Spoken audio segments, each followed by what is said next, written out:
Fight Club operates as a clinical dissection of a mind fracturing under the weight of a sterilized society. The story follows an unnamed narrator who has achieved the pinnacle of white-collar stability.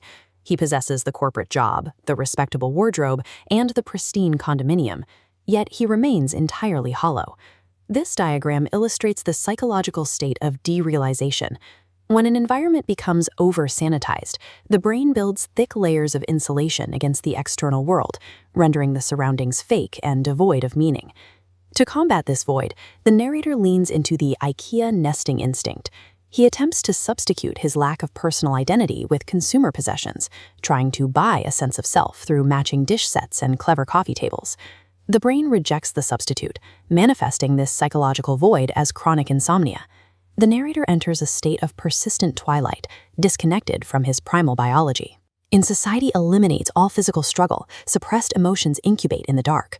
Eventually, the mind engineers a radical escape plan simply to feel alive. At the breaking point, the mind fractures, conjuring Tyler Durden as a vivid trauma response. Tyler is the narrator's psychological inverse, hyper-masculine, fearless, and totally unburdened by societal rules. Together, they form Fight Club, a radical and desperate attempt to cure the narrator's pervasive numbness. In the basement of a bar, the experience of raw physical pain forces the brain to acknowledge reality. The shock of a broken nose cuts through the fog of insomnia and breaks the cycle of apathy. This deliberate physical destruction serves as a visceral rebellion against the sterilized coma of modern consumer life. Director David Fincher employs a cinematic architecture designed to trap the audience inside this unreliable mind. As detailed in this academic analysis, Fincher uses subliminal splicing, inserting frames of Tyler Durden long before the character is officially introduced. These flashes correspond to trigger words like pain or sleep, marking exact moments the alter ego fights to surface. Fincher adopts a punk cinema aesthetic, subverting the fourth wall and exposing the cigarette burns on the film reel to show the narrative structure itself breaking down. Fincher's technical choices synchronize the audience's perception with the narrator's psychosis, fracturing our collective grip on reality frame by frame. The underground therapy group escalates into Project Mayhem, an organized, militaristic domestic terror operation. The men who shaved their heads to reject consumer conformity unknowingly adopted a new brand of uniformity, becoming a legion of identical, mindless drones. This analysis compares the space monkeys to fascist soldiers.